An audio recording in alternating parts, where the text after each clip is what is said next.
In early June 1944, the Solent became so crowded with landing craft, warships and military supply vessels, almost creating a floating bridge between Hampshire and the Isle of Wight. From many ports the vessels came, all weighed down with fighting men and armour, ready, thanks to many months of exhaustive preparation, to play their part in the coming bloody but determined onslaught on the beaches of Normandy. D-Day has come. Early this morning, the Allies began the assault on the northwestern face of Hitler's European fortress. I'm lying down at full length here in the cornfield. Just in the hedges around me, I can see many men taking shelter behind the banks wearing their steel helmets, while the terrific barrage goes on around us. In this barrage, we've got our 4.2-inch mortars, our field guns, our medium guns, all the guns of the fleet. The shells are whistling overhead now. Just listen to them. Well before D-Day, the Royal Yacht Squadron's headquarters had been commissioned as the headquarters of HMS Vectis, which encompassed much of the parade area, including Osborne Court. It was from here that the disastrous Dieppe raid in August 1942 was planned. For D-Day, HMS Vectis was the base for Force J, the J standing for Juno Beach in Normandy, situated not far from Caen. As Force J prepared for the invasion, they were visited by King George VI, who took the salute from below the Royal Yacht Squadron's battlements. Just days after this royal visit, a bomb landed on the shore just yards away from where he stood.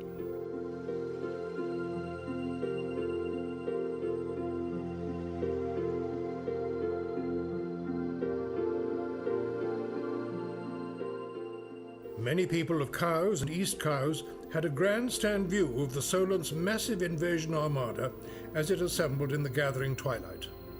From the Solent they sailed on to join hundreds of other vessels from other parts of the British coastline at a rendezvous point south of the island, popularly known as Piccadilly. Because of the secrecy involved, however, casual on-shore watchers could only speculate just where the landings in France would be.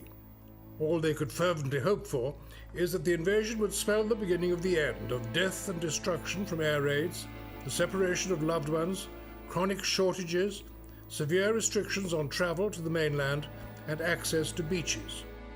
While they had seen and heard from afar the terrible damage being regularly inflicted on the cities of Southampton and Portsmouth, their towns too had by no means been immune from Nazi raids.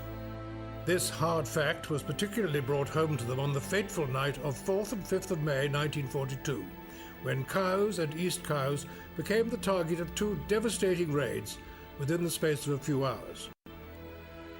With J. Samuel White Shipyard, Saunders Row Aircraft Works, Somerton Airfield and other factories involved in the war effort, it was perhaps inevitable that the towns should be classified strategic targets.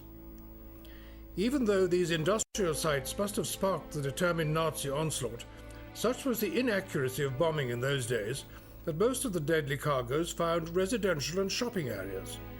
Altogether, 70 people were killed that night in East Cowes and Cowes. Hundreds were injured. Many buildings were destroyed, and countless others suffered blast damage ranging from displaced roofs, fallen ceilings, and scores of shattered windows. A graphic example of the damage caused can be seen from photos of the George Hotel at the foot of Market Hill, a site now occupied by a block of luxury houses.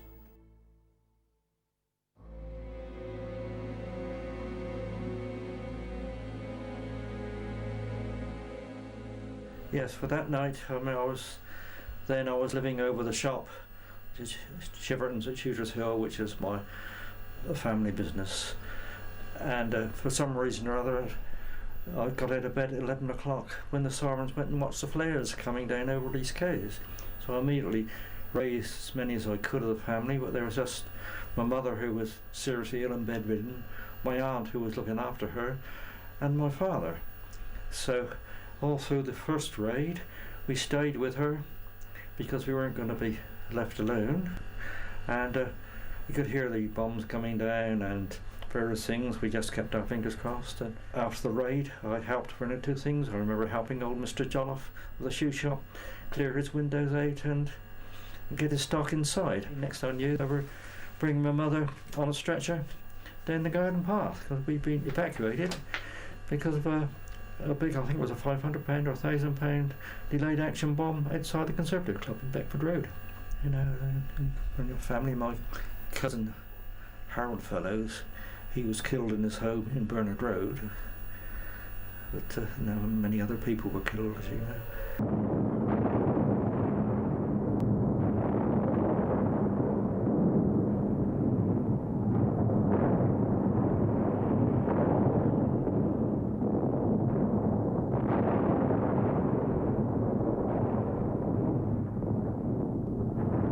Well-known Cowes veteran Harry Spencer recalls, on the site of Thetis Wharf, how he happened to be there on the night of the big raid. At the time, he was an apprentice pattern maker at J. Samuel White, and also a member of the local Sea Scouts. The first raid was rows and rows of incendiary bombs, and this place was in Pickford's. And this was bombed. The place next door, which was BHC, Saunders Row as it was then, the oil store roof had collapsed, and the fire brigade firemen were running around everywhere. And because I had a tin hat on, I suppose, the first thing I knew, I had a hose stuck in my hand, and they said, you know, keep this down. So I'm standing on a roof that had collapsed with oil burning underneath, and I'm playing the hose on it, all the red spots every now and again, and every now and again an oil drum would blow up and one of the sheets of corrugated iron would sail away, and I mean, for a young lad it was quite exciting and quite interesting. It wasn't really frightening. I then went home between the raids, went upstairs and ran a bath because I was in a hell of a filthy state with a tin hat on. I don't know why, but I had the tin hat on just the same. And then I heard, so I thought, it looks like something's coming from the sky. And I went out of the bath, down the stairs, down the back steps, right in front of the air raid charter, and the bomb that landed about 150 yards away, it blew up off the ground. I don't know whether it was just fear or the blast that blew me completely naked with a tin hat on right across all the neighbours' knees.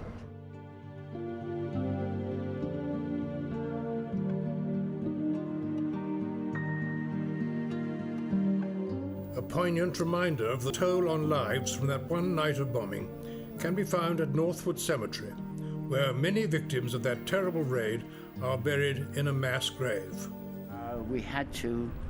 The Scouts had to assist the council collect corpses, which we laid out in the courtyard in Northwood House. Eventually, we helped to go up to the cemetery to dig the massive, great long grave. 46 people, some of them children, and then. Unfortunately, it was pouring with rain, but why I had to do this, I don't know. But I had to lead the funeral procession from Northwood House right up to House Cemetery, where the coffins were laid in 3 deep with the children on the top. Tragic though the results of the Blitz were, they would clearly have been immeasurably worse but for the guns of the Polish destroyer Blyskawica, at the time alongside J. Samuel White shipyard. She was operational at the time. She hadn't had time yet, or instructions from the Admiralty, to release some ammunition from a magazine, so she was fully operational. Now, she had 3.7-inch twin gun turrets. And the Germans that night were coming over Newport and coming down the river to bomb Cowes, using the river as a... And the Blyskawica was firing her heavy armaments at the lowest possible angle she could get at, but it was blowing every window out in Cowes. Now, these Poles were veterans, and all they thought about was the Germans. Now, the Blyskawica had been... had all her munitions only about 2 days before, so she was full of anti-aircraft, full of munitions, and they spent pretty well every shot in the craft.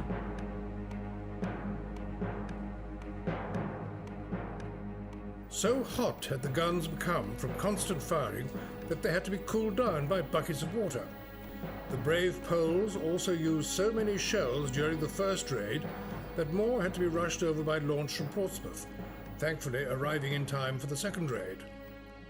When she let those guns off, there's been guns in Cowes ever since, racing and various things.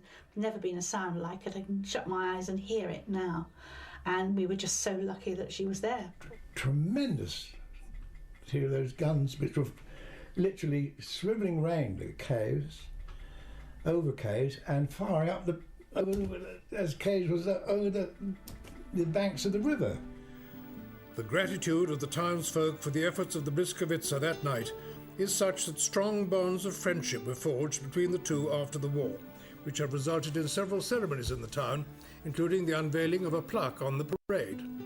The ship itself, which was built by Whites, is now a floating museum in Gdynia. While it is widely said that the Blyskawica saved Cowes that night, it should not be forgotten that further determined resistance was mounted by the gun crews of Free French Chaussers, based further upriver at Marvins Yard, and by the island's own anti-aircraft batteries occupying sites on both sides of the river. One of the anti-aircraft batteries clustered around Cowes and East Cowes could be found at Whippingham Heights, now a housing development. And one of the people manning it in the early years of the war was Ken Goulding.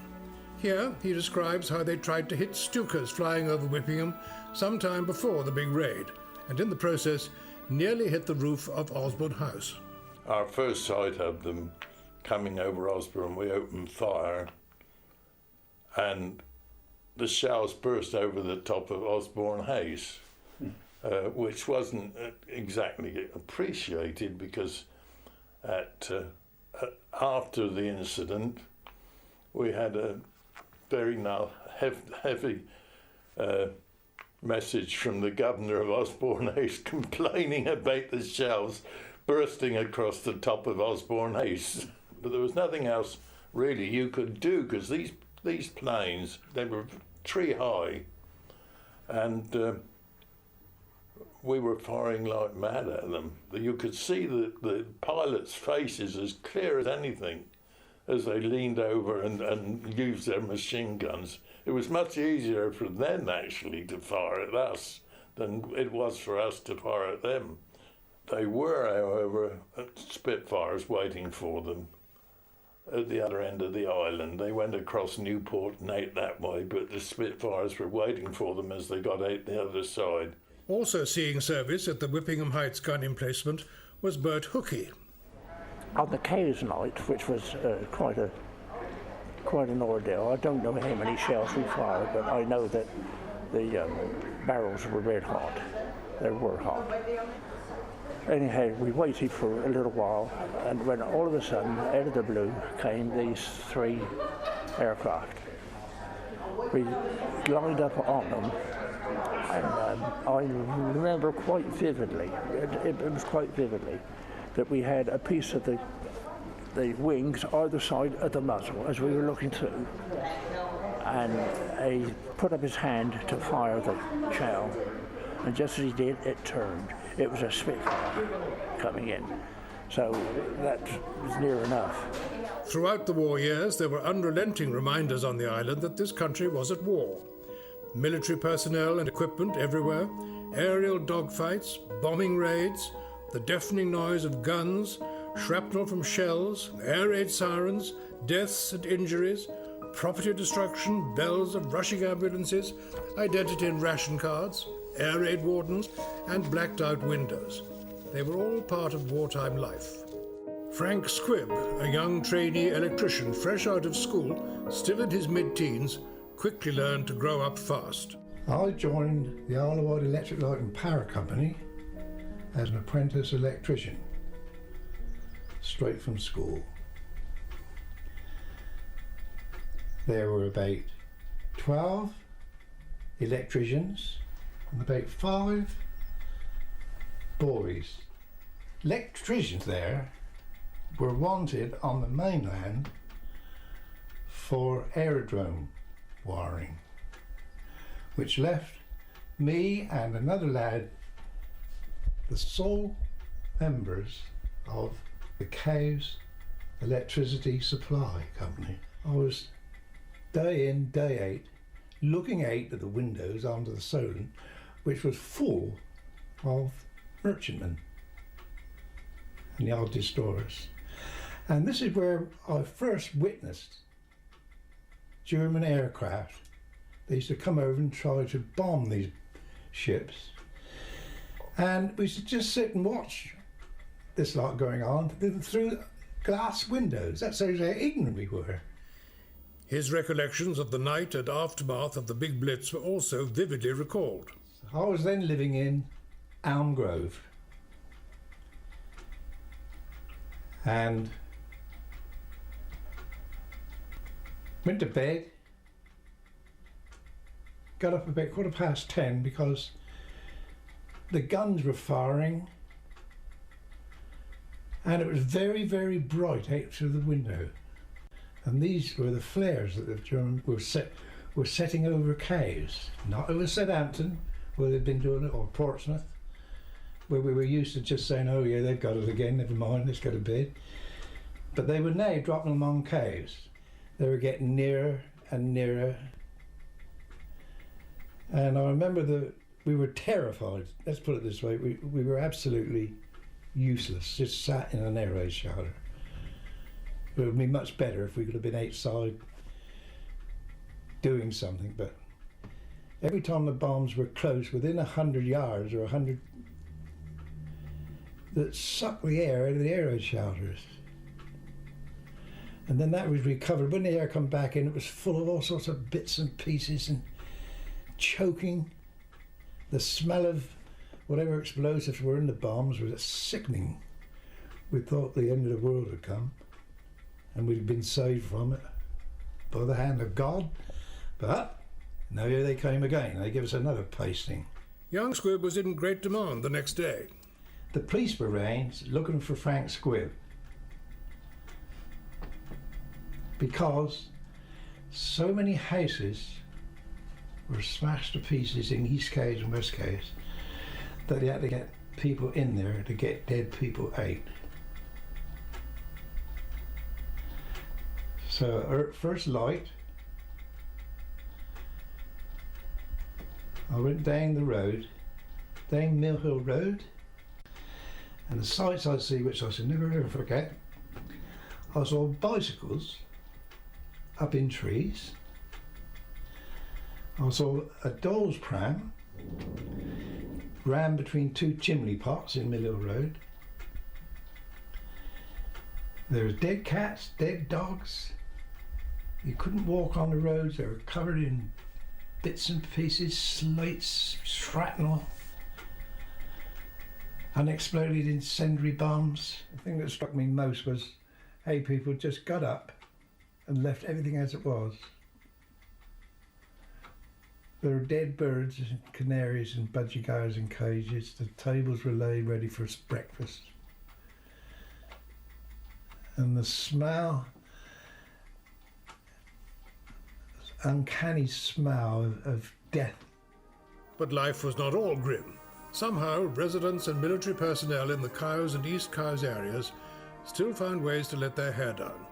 Recalled Frank, we all used to go to dozens of dances, 5 or 6 dances a night in Cowes alone, packed with servicemen of all sorts. There was the Free French, there was our own ACAC regiments, Canadians in Osborne Court.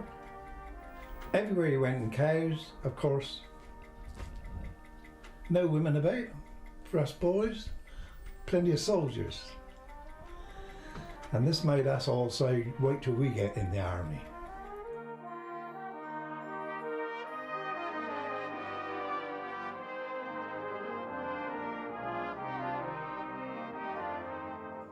Keith Beacon, best known as a Cowes-based marine photographer and pharmacist, commanded an RAF air-sea rescue launch based in Cowes. Keith was regularly called upon to dash out into the Channel to rescue airmen whose planes had ditched. I had several cross-channel trips, of course, air-sea rescue. My first fellow was picked up off Ventnor about 10 miles at midnight, Then I picked up about 10 crew out of a Liberator off Selseybill. One of the most interesting ones, I suppose, was we had a crash call off Cherbourg. Rush over, search, pick him up, bring him back. We took him into Seaview Hotel, which was then run by the RAF, and they looked after him there. 15 years after the war, I went into the Iron Sailing Club, and I, by chance, had an air-sea rescue tie, which is like a seagull with a lifeboat. And he looked at us, he said, I was handed to you fellas, one of you fellas picked me up during the war. I said, where was that? Off Cherbourg. And I said, when? And he told me the date, and we were the one that picked him up. The most extraordinary. Now, what a coincidence. 15 years after picking this fellow, and he became Chief of Strike Command, which is just about the top person. So we were very lucky to pick him up. He got shot down off the coast at midnight, flying a Mosquito, and he was only 21. So you can see the age of people who were flying aircraft during the war. And what of the massive preparations for D-Day, the 6th of June 1944, during the months leading up to this time? Apart from cows and East cows being used for top-secret briefings, there was the highly visible sight of soldiers testing their ability to storm ashore from landing craft. They used to use Cowes Green along to Egypt Point as tank landing training area. And I remember how the pavements in the parade, which are quite nice now, were churned up like a load of mud, where these tanks would come ashore, turn round and go back again. Just practice and landing. Not only did this happen along Prince's Green, but also at Thorness, where Canadian Marines practiced climbing the slippery cliffs. It was, of course, also at Thorness where the vital Pluto fuel pipeline came ashore from Hampshire, as part of its long journey across the island and then on under the Channel to Normandy. Keith Beacon still vividly remembers. D-Day was fantastic in its way, because we were in the middle of the Channel coming back to Cowes overnight, and I looked down to the westward. This was about 7 o'clock in the evening, and I saw about 100 or 200 what looked like balloons, and the sun shining on them, way about 20 miles down the west. Couldn't make out what it was. There was a tank landing craft stopped about 30 miles off St Catherine's Point, doing repairing, and they got everything working, and I went alongside them, and then they said, which way's France? So I said, there, down there, and they went off. And that was D-Day to me, most extraordinary. Frank Squibb again. D-Day, I was about 17. We used to wander down on the front. That's where they prepared the barrage balloons to be inflated and taken out and put on the merchant ships, which you could not see the mainland at all. It was absolutely solid with ships, dozens and dozens of them, waiting to come in. As we were going down to the beach, it was lovely summer every day. We used to see ships and more ships and more ships and activity and people coming ashore on landing craft and going again, and more and more. I don't think you could probably see the mainland, not from the number of ships that were there. And then, all of a sudden, it was gone. There wasn't a single ship to be seen. There was nothing. Just nothing there at all. And then, of course, within a day or so, we had our radios on. And we found out why. D-Day had started. Two islanders who were among the first to storm the Normandy beaches on the 6th of June 1944 were island residents. Les Russell, who was a member of a 5-man crew on a tank that landed on Sword Beach, and Brian Swift, an assault engineer who went ahead of Canadians storming Juno Beach. First, Les's story. We landed at 7:30 on Sword Beach, supporting the 3rd Infantry Division. We lost about 7 of our tanks due to shrapnel and machine gun fire hitting the canvas and they just went down. But I was very fortunate when I think of it, looking back now. I managed to land and got off the beach and supporting the Royal Marines and the 3rd Division. We made, at Lusumere, we actually landed right next to Ustrom. And on the first 3 days, I think we lost about 27 tanks. Looking back, and I lost quite a few of my comrades. That was in the first few days, and I went right through the France, Belgium, Holland, even got rushed down to the Ardennes, to the American sector, and I never got a scratch or nothing. I was very, very lucky. No less remarkable was how Brian Swift managed to survive. The order came to go, and we went in at 6:20 in the morning on Juno Beach in front of the Canadians, and as assault engineers and ordinary engineers, there's lots of jobs to do, to clear mines, to make way for the main force to come in. And they came in at 7:45, and the Germans cut them to ribbons. It was a bad few hours for the Canadians, and we managed to get off the beach practically unscathed. And I went from there to Boulogne. We stayed in Boulogne for 6 weeks, again with a maintenance company to make the docks safe, to get ships in for supplies and stuff like that. Then I went through into Belgium, to the Ardennes at Christmas time, and it was the coldest winter I can ever remember. It was cold days, wasn't it? And I've never experienced it since. But my Normandy days were lucky for me. I mean, I never got a scratch. Because Normandy ports were so heavily defended, it was decided that 2 artificial harbours should be created along the west coast of Normandy. This was done by taking redundant old ships from various British ports and then sinking them in position off the Normandy shore. The idea was that along with specially sunken concrete caissons, they would provide shelter to an artificial harbour, inside of which floating pontoons could be laid to carry ashore vehicles and troops. Stanley Bester was on one of these block ships. They shut the seacocks, so when the tide came in we floated. We were hooked on to a sea-going tug, and we must have sailed the slowest crossing of the channel anyone else had ever done. If you a mass of concrete, and going along, we just plugged on until we got over there. We slowly watched the island sort of disappearing that way, very slowly, because I don't know what our speed was. I should have a job to get about 1.5 knots.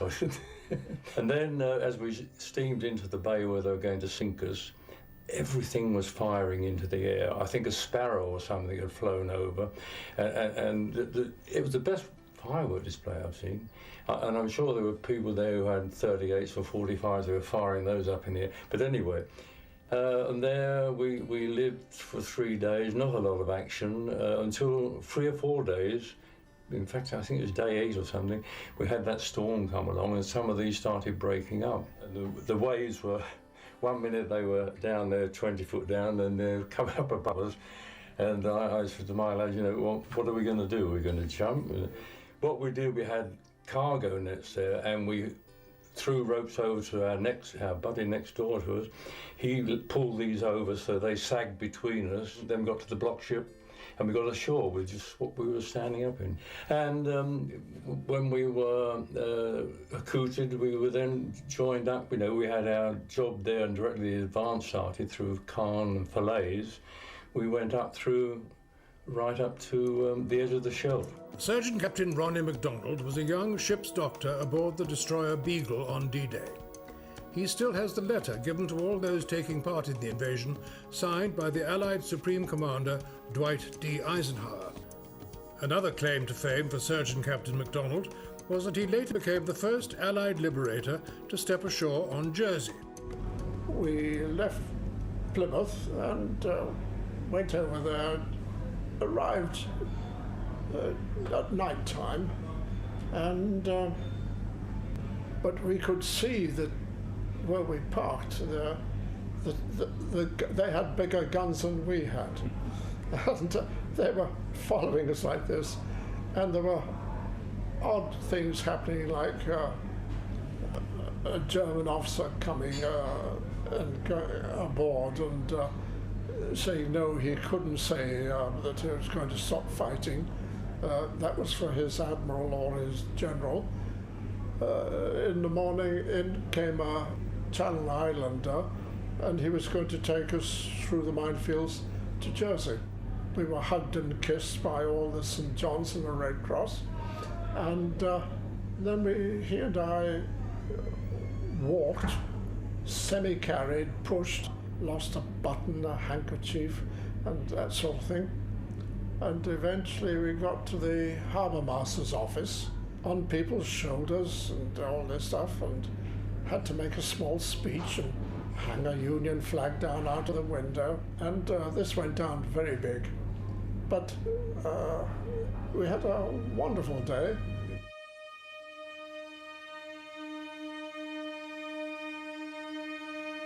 Yesterday morning at 2:41 a.m.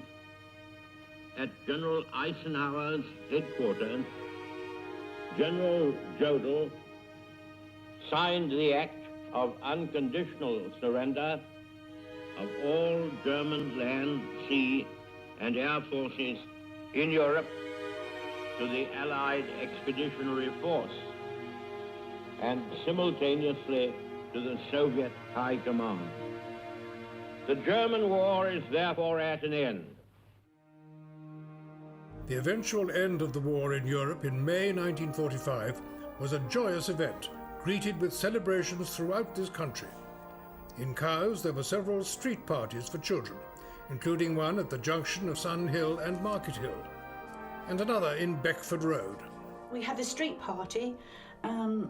Everyone found food from rations and things, and the lady who had the local shop begged, borrowed and stole things for us. We had a wonderful party in the middle of the street.